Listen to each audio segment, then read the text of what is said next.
All right. Good afternoon, everyone. Thank you for joining us for the Tiny Bookstore Live. This week, we are going to be having a great conversation with professor and author Sheryll Cashin. Sheryll Cashin's latest work is called White Space, Black Hood. And I think that it's a great book. As you can tell, I found it remarkably interesting, a lot of informative things. And basically, what she's getting into is the history of inequality in America is the most general way that I can basically describe it. But before we get into the conversation with Professor Cashin, what I want to do first is just kind of bring us through the details for anyone who happens to be watching for continuing legal education credit. Just so that you're aware, we are still pending approval in Pennsylvania for CLE credit. Anyone who is interested in getting that CLE credit has to text 412-219-5717 during the program with the hashtag Cashin CLE in order for us to credit that. During the program, there are going to be 4 participation codes that you're going to have to write down and submit in order to get that credit. And just so that you're aware, the fee to have the credit submitted will only be billed after the program has been approved by the Pennsylvania CLE board. So, with no further ado, I would like to introduce you all to Professor Sheryll Cashin.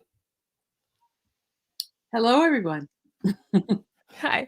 So, Professor Cashin, if you can just give us a little bit of information about yourself, who you are, and what you do. Hi, I am a law professor at Georgetown Law. Did you want to fix that? Okay, there you are. Hello again. I'm a law professor at Georgetown Law. Um, uh, I'm born and raised in Huntsville, Alabama, the child of civil rights activists. I have written, this is my 5th book, almost all of my books, some of which are here.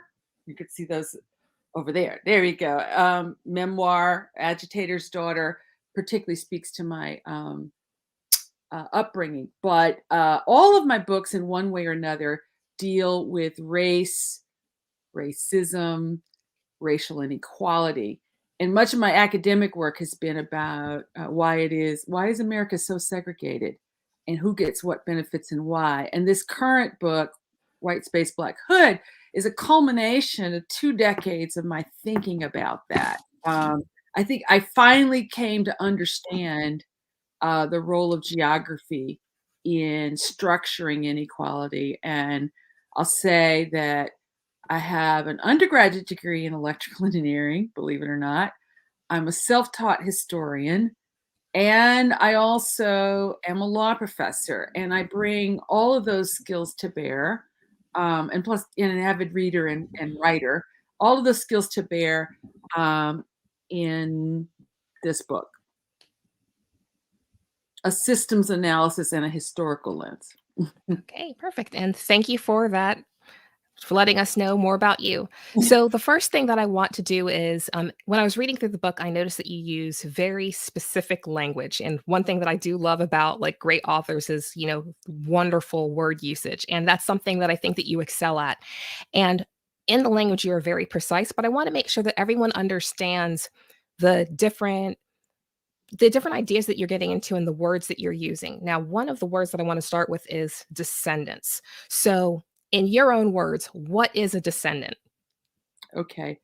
So first, let me step back and say that the main point of the book is to show that every time in this country we seem to have put to bed a peculiar Black subordinating institution, we created another one, from slavery to Jim Crow to mass incarceration and the iconic Black hood or ghetto, right? And what I say, I call the Black Americans who are descendants of the enslaved descendants.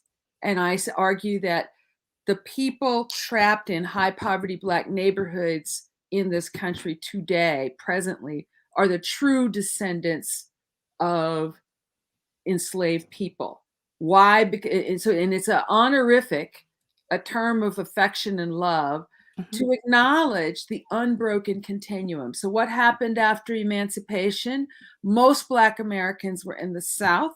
They went from slavery, into other forms of oppression, peonage, you name it. But then, violence-backed Jim Crow, and the more than 6 million Black Americans who migrated elsewhere in the Great Migration to escape Jim Crow, moving north, Midwest, and West. The dominant response to those Black movers was to contain them in their own neighborhoods and to redline those neighborhoods, cut those neighborhoods off from all of the public and private investment that has been rained down on white neighborhoods, right? So descendants is an acknowledgement of that unbroken continuum, but it's also a term I use for whether you live in the hood or not, for all Black Americans who are descendants of the enslaved. And I'm one of them. All 4 of my grandparents are descendants of enslaved people. Okay, great. So now that we have a good understanding of what descendants means, if you can give us your definition of caste. Okay, so I'm in this book addressing residential caste. And in some ways, I think my book puts bones on or infrastructure on the argument that Isabel Wilkerson makes in her bestseller Caste, right? What I'm arguing is that geography is central to caste in this country. You cannot understand the persistence of racial inequality in this country without understanding geography. And what I say is we have a system today, this is not the past, it's today, in which government overinvests and excludes in affluent white space and disinvests, contains, and frankly preys upon people in high poverty Black neighborhoods. And then we have politicians and other people tell tales about the people in the hood, myths about them, to justify the way things are, right? And it's a caste system because there's almost no social mobility if you live in a high poverty Black neighborhood. High poverty meaning, concentrated poverty meaning 40% or more of the people who live there are poor, right? By design, the systems are set against you. It is designed to keep you exactly where you are. And social mobility and getting out is improbable, right? Go to the other extreme.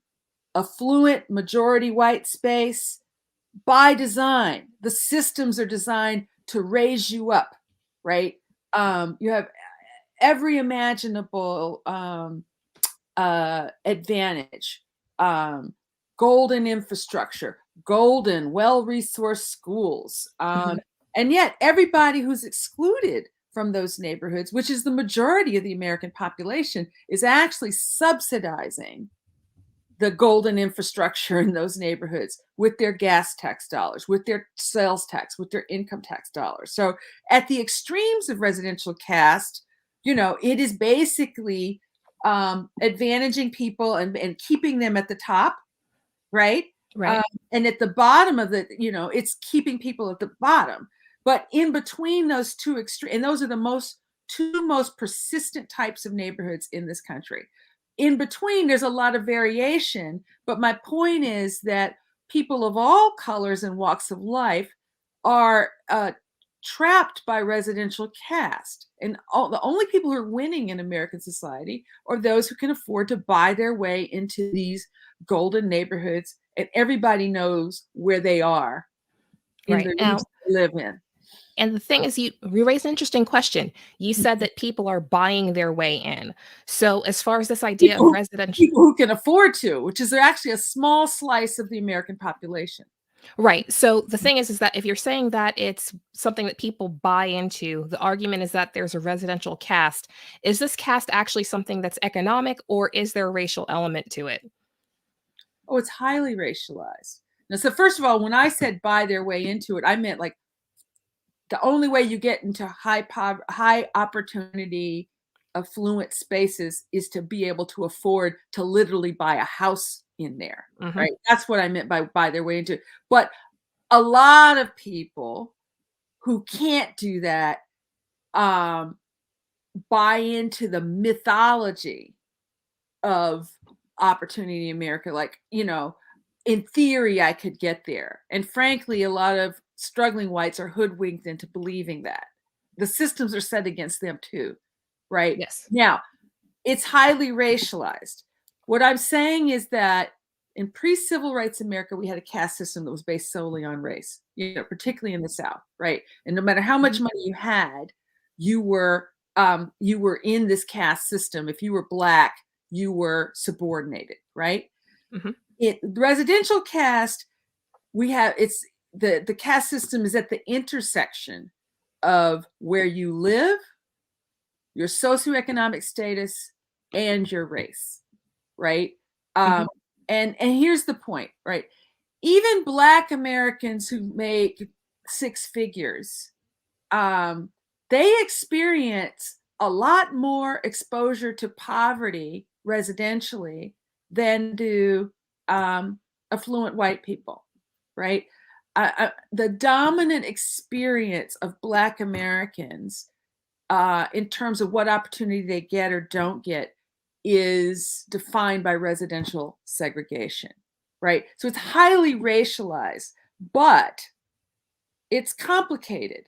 So economic segregation is growing fastest in this country among Black and Latinx people. What does that mean? It means Black and Latinx one percenters are moving to higher opportunity when they can, right?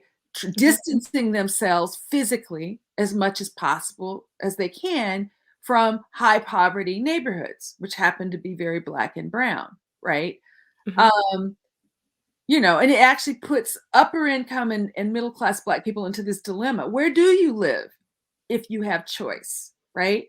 And in a society that has these extremes, I call it the Black middle class dilemma. I don't write about it too much in this book, but I've written in my first book about this. There are social costs to buying your way into affluent white space, Mhm. and we that's another subject, but I'm sure your neighbors may call the police on your kids just for Yes. walking in the neighborhood. So there's that, right? But everybody uh, is stuck when they enter the market for schools or neighborhoods with this highly racialized, separate and unequal boundaries, right? And a lot of people, particularly parents, feel pressure to try to get their kids to the best opportunity they can. And the sad thing about this in this racial caste system is high opportunity usually means very white. Right. Now, as far as this segregation that we're seeing, where you've got the concentration of money and opportunity, how exactly did this come to pass? Because it looks like people are choosing where they live. So, how did it become so racially segregated, for lack of a better term? Right. So it would not have been possible for millions of individuals just through their individual choices to create the extreme structural demarcations of concentrated advantage and concentrated disadvantage, right? It was 7, 8 decades of intentional public policy. And I tell that story as quickly as I can, but I'll just say, starting in the 1930s, actually starting in the 1910s, right, when large numbers of Black people start descending on cities in the North, Midwest, and West. Before that, Black people could basically live wherever they could afford, but there was like panic about this sort of Negro invasion, and so they used racially restrictive covenants. They used straight up violence, Molotov cocktails. Here, I have classic examples like in Chicago, right? The so-called Black Belt, right? Or Bronzeville, if you're looking at it from a positive lens, right? Mhm. Like it's like an 8 square mile area where they just pack all Black people in the South Side. And if you so racially restrictive covenants and violence are used. They try zoning, racial zoning, that gets struck down by the Supreme Court for the people getting CLE, Buchanan versus Worley, right? You're not a lawyer, are you? Yes, I am. Okay, then you've heard of it. Right? I figured if she's doing CLE, maybe she's a lawyer. But anyway, and then there's a cumulative blunt force trauma visited on those Black neighborhoods. So they concentrate Black people into these areas. Then they redline them. Most people have heard of redlining. Well, for those who haven't necessarily heard of it, can you give a brief summary of what redlining is? Yeah. And I encourage listeners, wherever you're living, if you're in a city, right, Google the name of your city and redlining, or redlining in, and the homeowners lenders corporation maps, like 200 major cities were mapped by the federal government's the precursor to FHA, right? And that map will pop up and you will see red areas, and invariably there were 4 grades from A to D. Majority white neighborhoods invariably got an A. Majority Black neighborhoods invariably got a D, which literally was hazardous. Black people and Blackness was marked as hazardous, right? Immediately, that sets a trend of disinvestment. And some of these neighborhoods were quite vital. They were not slums, right? A Fed study, which I cite in the book, found, it was like from 2019, they found that 8 decades later, neighborhoods that had been marked with a D in the 30s, it correlated presently with disinvestment, decline, and segregation, right? And so that's what redlining was, right? And basically, the federal government, in one of the largest subsidies in the history of the country at that time, created the dream of home ownership for the white masses. Before the 30s, and the 30-year mortgage didn't exist. You basically had to be able to pay for a house in 10 years or pay cash for it, right? So they say, okay, we're going to create this new product, a 30-year mortgage at affordable rates, and we're going to insure it. We're going to get lenders to do it because we're going to say, we'll insure it for you, lender. Someone defaults, you get your money back from the federal government. But the federal government says, but we're only going to insure homogeneous majority white areas, right? So that's redlining. And it cut Black neighborhoods and Black people out of the biggest wealth building programs of the country, right? So that's redlining. But then the government piles on, right? So after redlining, you get urban renewal, which James Baldwin, my man, James Baldwin called Negro removal, right? The government spends like about $3 billion to allow cities to recapture the strategic Black neighborhoods. Most of the Black neighborhoods were right near downtown where all the action was. And they wanted that land, right? So they spend $3 billion and give it to localities which were run by white leaders. And they were thrilled to be paid to mow down the Black areas and repurpose them for white professionals, right? To sort of started building, going from the factory city to the downtown business professional district. That's what urban renewal was, right? And so millions of Black people get displaced from their homes. Where do they move? A lot of them get moved into public housing that the federal government also pays for and acquiesces in being built on a separate and unequal basis. So the localities build these, iconic high rises and say, okay, Black people are going to live over here, white people are going to live over here. Well, what happens when you build these dense high rises where 100% of the people who live there have to be poor and Black. Overnight, you created a ghetto. You've created immensely concentrated Black poverty, right? It didn't exist before, right? There used to be a lot of socioeconomic variation, right? And so they create that, and then comes the interstate highway program. Infrastructure's in the news, right? The biggest public works program in the history of the country at the time. And again, local city leaders get to determine where the interstates are going to be laid. And invariably, in cities where there was a large Black presence, they mowed them right through the Black areas again. More trauma, right? Okay, so you have this cumulative of construction of and preying on and plunder and pain. Then you add on mass incarceration, right? Right.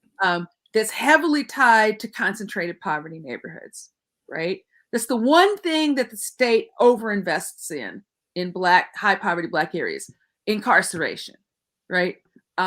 Chicago, every 4 years, Chicago and Illinois together spend about $1 million per inner city block across 851 inner city blocks to incarcerate people. Right. They spend about $1 billion every 4 years to incarcerate people. Right. So this is cumulative. Okay. But I'll get this out and then you can ask me more questions. But you see the professor in me. Oh, no, you're fine. You're fine. So fast forward to the present.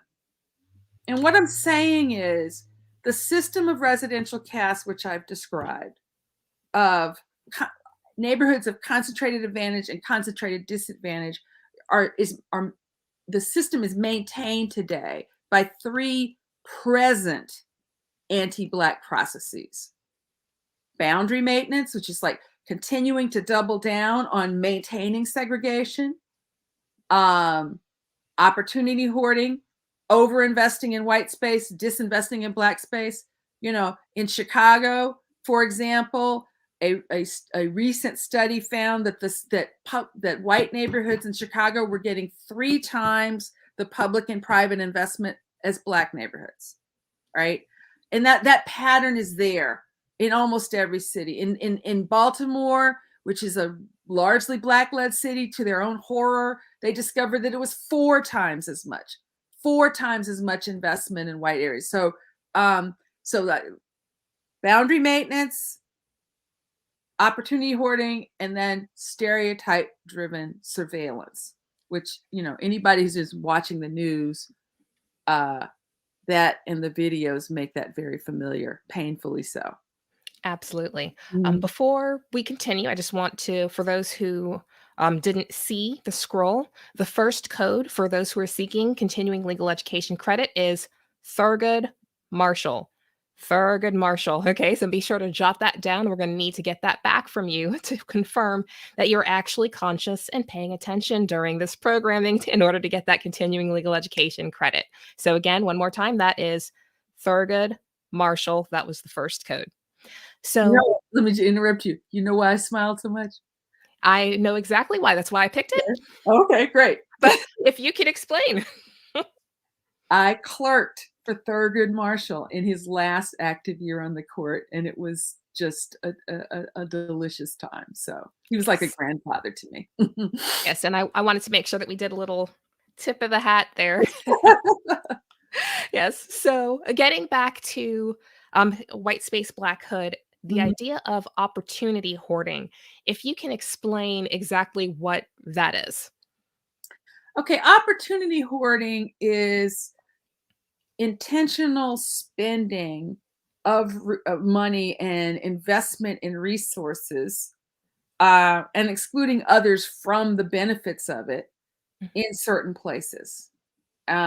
We do it in schooling. I use the collective we, but I mean the state. In this country, we spend about $23 billion more in majority white school districts than we do in majority minority school districts that educate the same number of children. I'll repeat that, right? United States of America spends $23 billion more annually in majority white school districts. Now, why is that? Because of the decision. It's an intentional policy decision to finance education mainly through property values, right?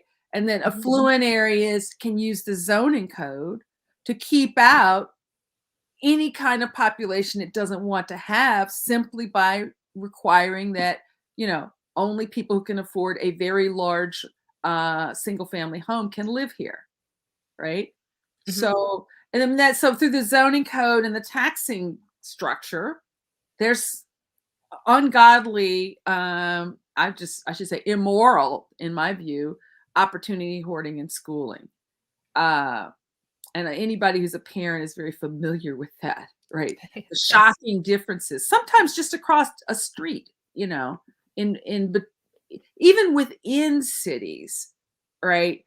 And I write about this in the book. As a parent here in Washington, D.C., there are apartheid schools where nearly all of the kids are Black and brown and nearly all of the kids are poor.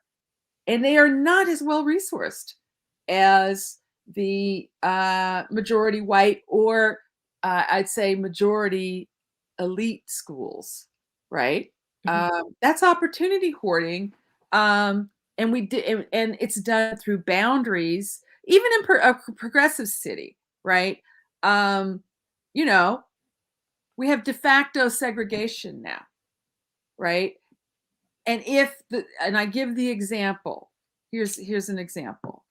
On Capitol Hill here in Washington, there are two elementary schools 1 mile from each other. One is majority white with very few kids on free and reduced lunch. A mile away, it's overwhelmingly Black, maybe some Latino kids in there too, and very, very poor, right? Think about what would happen if the school superintendent said, we're going to change the attendance zones to these two schools to balance it more racially and economically, right? My guess is a lot of the parents in the advantage school would go crazy about that. And, and that's example of hoarding, like, policies that support, frankly, affluent white children. We do it. Yes, and getting into the benefits going towards affluent families. You mentioned basically a theory of the segregation of affluence. Right. If you can speak a little bit more about that and how the laws are still perpetuating that. Oh, yeah. Okay. So, and thank you for mentioning the segregation of affluence. I've been talking about things being racialized, but actually, if you look at where very affluent, very educated people live, a lot of them are sorting into actually only about 24 cities in this country. But within those cities, college educated people actually are more segregated or isolated than average Black people, right? That, there's a phrase called the secession of the successful, right? So a lot of them are retreating into their own bubbles. Now, what is government doing about this? So each year, the federal government, through a tax incentive program called the Low Income Housing Tax Credit Program, this is the major subsidy for affordable housing that the federal government has, right? It incentivizes affluent people to uh, put up money for affordable housing production in order to get a tax credit, right? So that generates $10 billion a year for affordable housing construction that gets allocated by states, right? Mm-hmm. Only about 17% of the units that get created every year from this program are in high opportunity places. Much of the housing that does get built gets built in communities that already have way more than their fair share of low-income housing.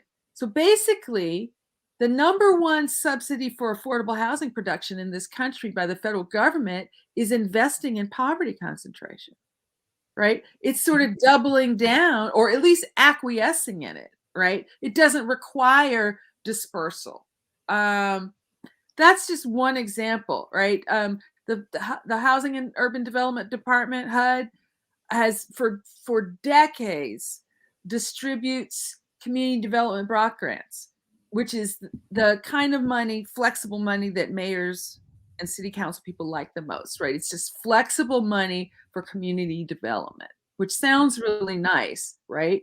But they have never put any strings on that money that encouraged disruption of segregation. And like I said, what tends to happen with that money? It tends to overinvest in white areas and disinvest in black areas. If you had a racial equity component, with the Biden administration is starting to look at these things, right?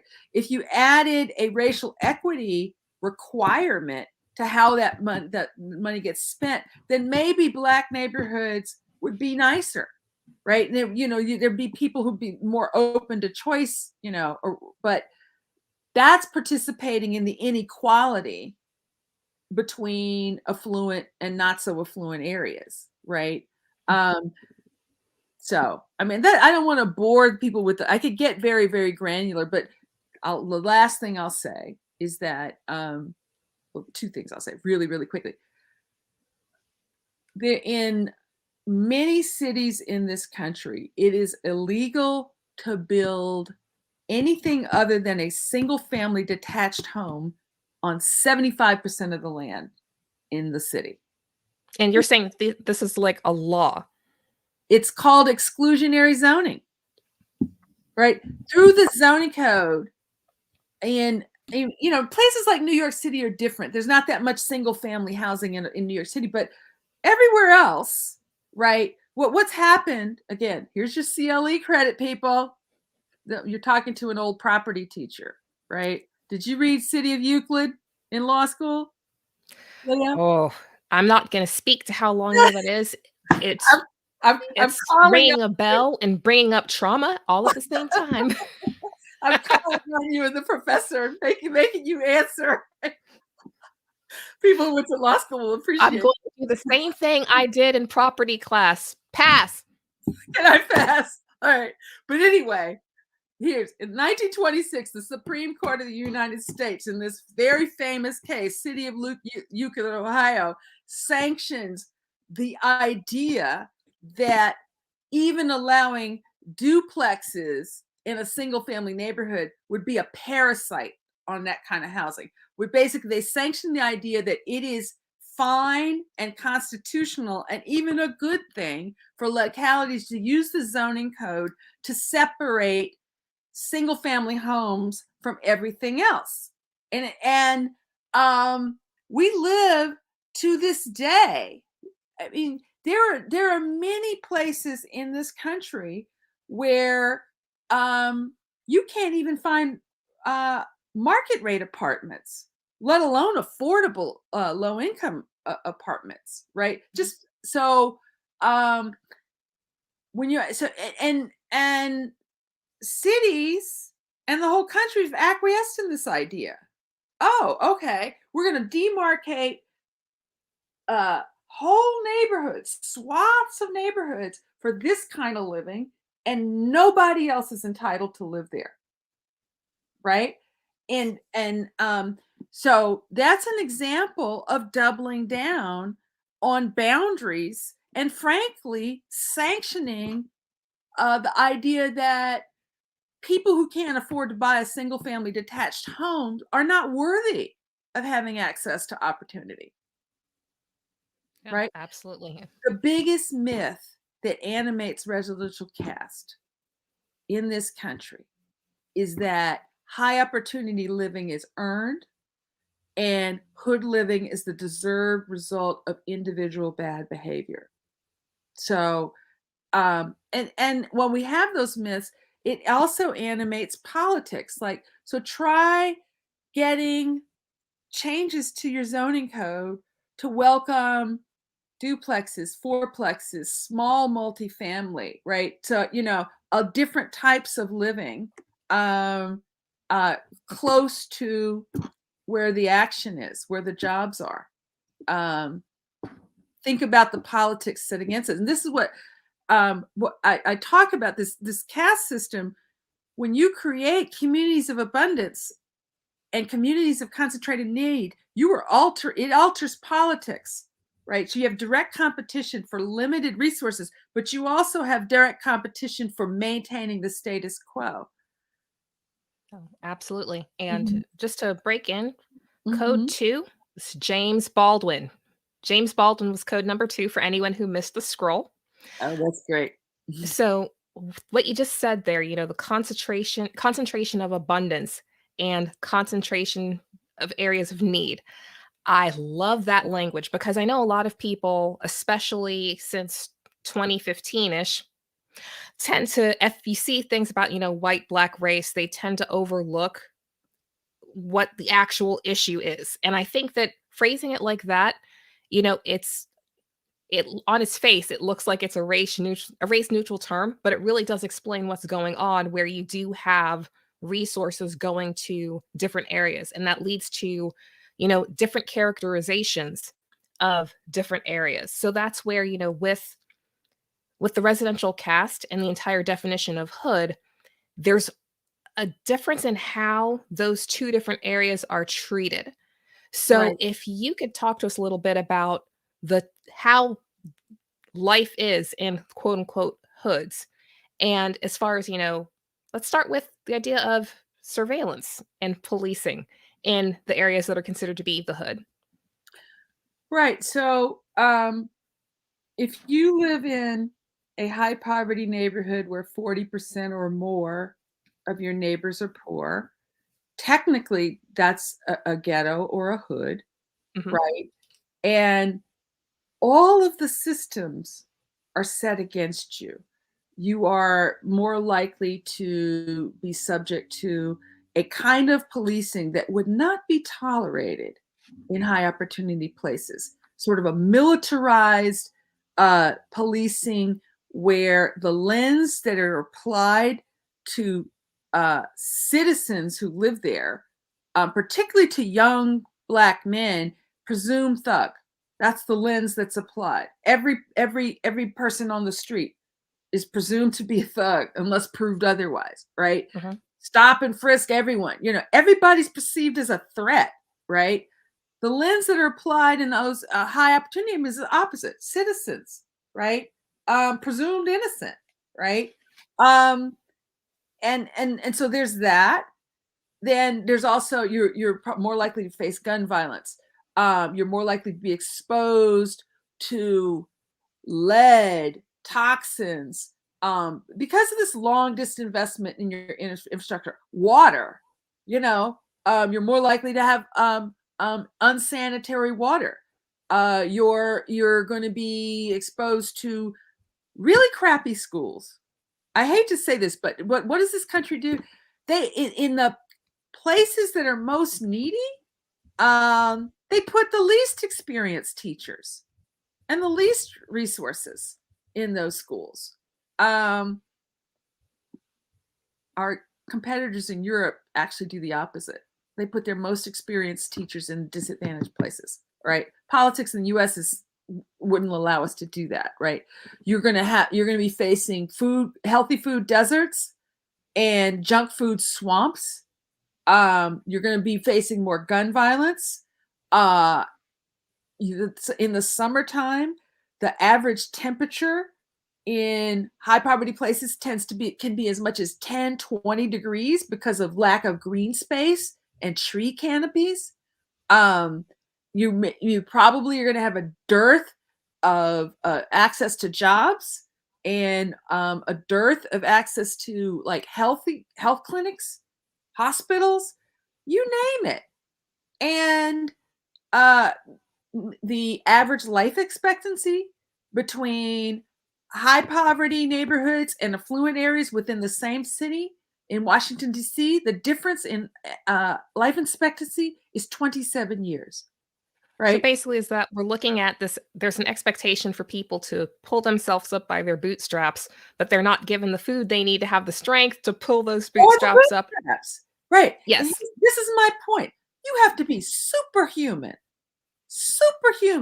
to overcome all of these systems, right? Mhm, Affluent parents spend a lot of money eliminating every conceivable disadvantage for their child. mhm. And sometimes they just cheat. That's what that varsity college scandal was. Just outright cheat and would, step on whoever to give their, and yet we have this mythology about people not being, we will have overcome, I say in the book, when the descendants in the hood just get to be human. It's seen as human, right? Mhm. You know, um, people don't like, can't put on a Superman cape and spread their wings and fly over all the systemic advantage. They take the bus to try to get to work.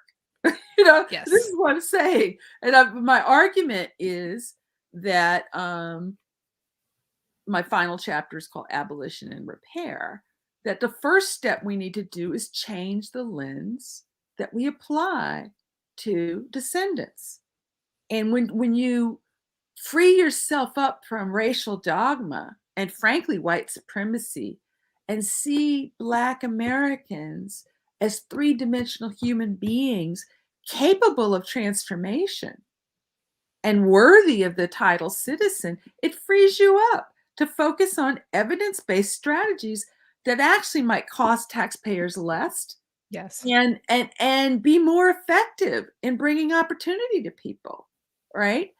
Absolutely. Yeah, but Now, yeah, just we definitely got to get to this surveillance point. yes, and we're right there. Before we get there, code 3, Samuel Chase. Samuel Chase is code 3 for those who missed the scroll. So, getting back into the idea of surveillance, one of the things that you mentioned, perceptions of areas leads to, increased policing, increased surveillance, and kind of attitudes.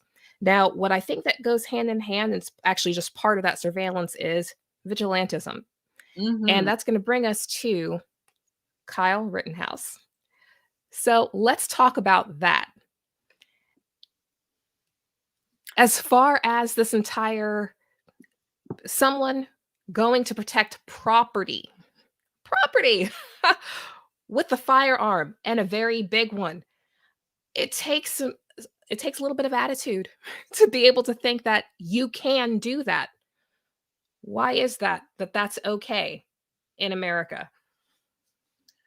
Well, we actually have a long history of this, Mhm. going from slavery forward, right? There were incentives created for people who couldn't own slaves, enslaved people, to be patty rollers, right? They were incented to participate in the policing of bodies. Same with Jim Crow, right? Uh, White people of all statuses with Jim Crow were incented and were part of the policing of that institution. Boy, everybody was entitled, even white children were entitled to police the boundaries of Jim Crow and keep people in their place. Okay, so move forward to residential caste, right? Um, so I show this in the book. Some of the highest numbers of the police being called on Black bodies are in gentrifying areas where people who are not Black, not from that neighborhood, moving in and encountering people doing utterly ordinary things. I have a vignette of a 105-year-old Dominican man who'd been playing dominoes on his sidewalk for 40 years. And hundreds of calls were made. Somebody just wanted them to stop and kept calling. They finally, the police keep coming and just harass the poor man, right? And so, yes, in white space, Ahmaud Arbery, the poor guy, made the mistake of crossing a highway to a majority Black area to jog. And he's presumed to be a robber or something, presumed to be a threat. Same with poor Trayvon Martin, just walking to the store to get Skittles, right? But white space, the people who live there and the police protect it. And there's, the high poverty Black hoods are a mechanism of social containment, social control, like Jim Crow was, but policing is a huge part of that. Okay, Now, so and then I'll say just very, very quickly, going back to Kyle Rittenhouse's example, we have stand your ground laws. More than 40 states have stand your ground laws. They also make it very easy to get a gun. How is it we got into a society where a 17-year-old could legally have access to an AK, AR-47 or whatever it is? But the normalization of the idea that individuals, and let's be honest, it's what's normalized as individual white men, white people, that it's okay for them to have these arms, weapons of mass destruction, and go about policing, right? A young Black man, I watched the videos of him, Kyle Rittenhouse, that night running up the street. He had just shot somebody and was running up the street. A policeman saw him and didn't even stop him, right? Didn't even stop him. But no Black or brown person would be able to carry a gun like that and be the policeman, the citizen policeman.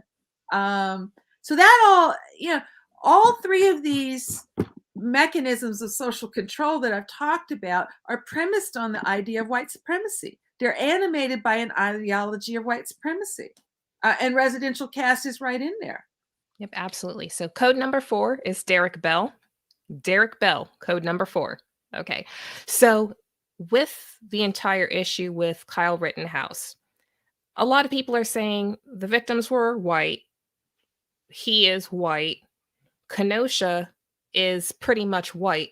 So how exactly does that fit into this framework? Well, Mr. Blake, I'm forgetting his first name. What was the protest about in Kenosha? It was about the shooting and paralyzing.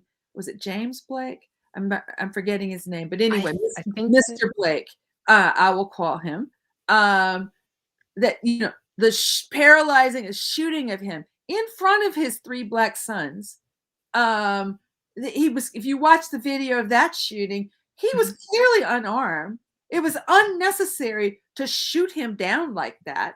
And that was what the protest was about, right? It may be a majority Black city, but there are Black people who are there and, clearly aren't getting the protection that Kyle Rittenhouse got. He got protection from the state.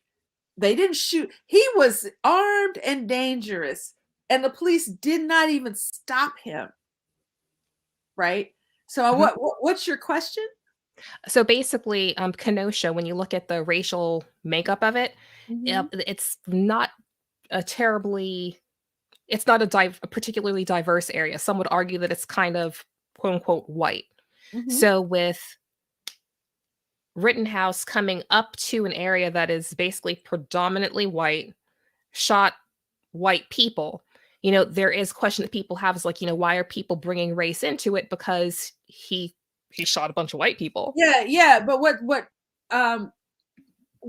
what's racial about it is there's no way in HELL that a person of color would be able to get away with what Kyle Rittenhouse got away with. That's what's racial about it. I mean, say Mr. Blake, he got shot just for walking away from a policeman, right? So it's not it's unequal. There's no equal justice there, right? Mr. Blake, he was devalued so much that and feared so much for that he got shot. If you watch the video, he was kind of like walking away and they shot him. Kyle Rittenhouse is running up the street being, a vigilante, like, self-appointed with a dangerous weapon, and he doesn't even get stopped. So that's what's racial about it. Is you see in this story a devaluing of Blackness, and Kyle Rittenhouse, he was infantilized. Oh, poor Kyle Rittenhouse, he's crying on the stand. Do you think that degree of empathy would be given to any young Black man who behaved the same way? Right? He's lauded as a hero, right? You think any young Black man who did the exact same thing that Kyle Rittenhouse did? No, he'd be called a thug. So that's what's racial about it. And I think that what hit me yesterday when I was just kind of reading about the verdict and just kind of, digging in to prepare for today is that when you look at the characterization of the spaces and the way that you have concentrated areas of wealth and the idea that those areas are something that's in need of protection, it kind of blew my mind a little bit, because that does tend to show that, even in something that appears to be, well, some would argue that it's basically racially neutral. If you look back to the history of how you get those attitudes towards specific areas, that, this land is something that someone could die for, even if they're not being confronted with deadly force. Like that's kind of bizarre. Like that very few people are stopping to say, wait a second, someone brought a weapon and basically they brought together a posse and rolled down without legal authority. And apparently it's something that was considered to be okay. And I think that I really do feel like that is really very well explained by the fact that, that white spaces and the Right. attitude that this is something that has to be protected. No, you're very perceptive. And recall that awful summer of 2020. I mean, I was so inspired by the 20 million Black Lives Matter protesters. Across 20 million people across this country, more than 2,500 localities had peaceful Black Lives Matter protests, and that was beautiful and encouraging, right? Mm-hmm. What does Donald Trump running for re-election do? He casts that multiracial uprising as violent, and he goes on about protection of property, right? He went to Kenosha. So like the protection of property, and that's what Mr. Kyle Rittenhouse was like, he gets a gun, a lethal weapon, to go and protect a auto, I guess it was a auto dealership, something like that. And I'm not diminishing the loss of property, but the valuing of property. And this is what Donald Trump did. He transparently cast himself as the protector of impliedly white suburban space. He tweeted about it, and he said, this is his law and order stuff, but he said, you can thank me for rescinding Barack Obama's affirmatively furthering fair housing. You could get to continue to live your suburban dream, and you'll be free from crime, and your property values will be up. But so yes, that was kind of viewed as legitimate. The posse to protect this space. I mean, Kyle Rittenhouse should have just stayed at the if he was going to go at all, he should have just stayed at the auto dealership with other people. But no, he goes rogue and goes up the street and brings on danger and kills people. Yes, and I know I truly feel sorry for whoever is going to be facing an exam next month that deals with the question of at what point can you use deadly force to protect property? And, as far as the escalation to the situation that happened with Rittenhouse, and I must say, I've been thinking about it, and I don't, I don't think there are any great answers Well, to that. like I said, many places have a stand your ground law, which legitimates the Kyle Rittenhouses of the world in their view that I can get a lethal weapon and stand my ground and shoot people when I fear people who may be logically reacting. What did Mahmoud Arbery do when a guy was trying to shoot him? He grabbed at the gun, right? Mhm. But you get to stand your ground, and it's based on your feelings of threat. There's and there are laws like the Castle Doctrine, same idea, right? So we have laws that encourage rather than discourage lethal encounters, and it is all premised on. I mean, if Black and brown people in this country were engaging in the same behavior, this is what got Ronald Reagan to support gun laws. When the Black Panthers started appearing, taking advantage of gun laws and appearing in public armed and loaded, then Ronald Reagan said, well, we need some common sense gun laws, right? But so the ideas animating this is premised on, it's not articulated, but it's okay if white people do it.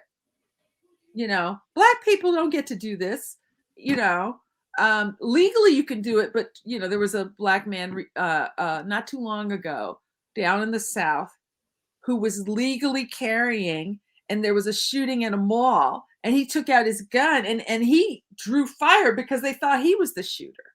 So No, it's certainly something wild, and I think that, again, the idea that someone can bring a firearm to protect property, the property owners didn't pay them to do security, so it's just, yeah, something that it doesn't sit right with me. I it's totally get how there are a lot of different legal issues that came into play here, but I think that, on a fundamental level, it all started with the attitude that it's okay to bring a firearm to protect property when no one asks you to be there and you're not law enforcement. So getting Yes. Now, getting back to the path forward, you right. mentioned abolition, because I know that a lot of times we're talking about how things are negative. Let's talk about how, what that path forward is going to be. Thank you, because I don't want to end on such a downer, right? Hmm. So the beauty of once you understand residential caste and its mechanisms, the beauty is that the way forward is obvious. You just do the opposite. So instead of boundary maintenance, you start investing in and encouraging inclusion. So inclusionary zoning ordinances rather than exclusionary. Minneapolis did that. It changed its ordinance. Greenlining instead of opportunity hoarding. Like, I argue that historically defunded neighborhoods, which could be neighborhoods of any race, Right. as long as they're historically defunded, that you should have a regular racial equity analysis, neighborhood analysis, where you pay attention to where the funds that shape development have been going, and you start prioritizing historically defunded places. And Baltimore, Seattle, Minneapolis, they actually have laws now that require that kind of racial equity budgeting. And then care and humanization and care in how we approach public safety. I'm not of the defund the police or abolish the police school. I'm not that radical, but Mhm. I hold up examples of powerfully effective um, approaches to neighborhood safety at a fraction of the cost of mass incarceration. All right. And all of this can be done now. I have lots of examples of humanization and repair, abolition and repair, the philosophy of it, examples of it. But you need a multiracial coalition that gets to 51% among the public policy deciders, whether it's the mayor or the city council or the zoning board or now the school board, right? And I'll leave with this positive. I am, I think it's possible now in progressive cities to get some of this done. I think there's a critical mass of whites um, who want to be part of a multiracial coalition that wants something better than a society that's premised on separation and fear. Um, so I'll leave you with that. All right.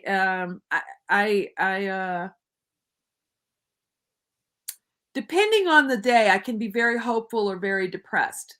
But there are examples of cities that are dismantling the old order and replacing it with something new that we can be heartened by. So it's cautious optimism. It's a choice. The forces of darkness want you to lay in the bed and give up. Yes. You'll just get more of the same if you do that. Yes, Bill.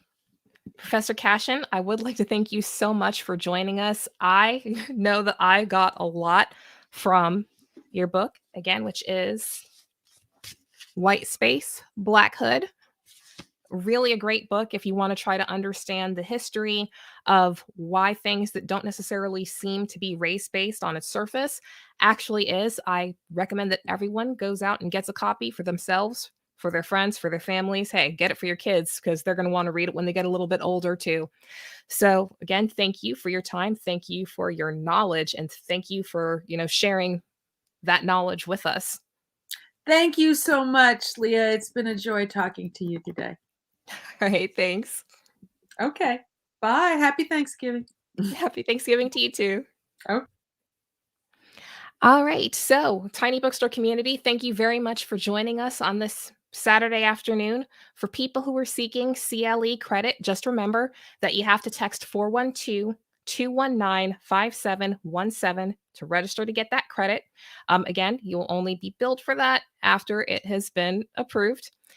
Any type of questions that you have, go ahead and text to us as well. As far as the material and the information that Professor Cashin gave us, that will be available to you upon request as well. So join us this Friday at 2 p.m. We're going to be having a bit of a story time for the kids. I'm dreaming of a brown Christmas. So we will see you guys next on the next Tiny Bookstore Live this Friday. Enjoy your Saturday.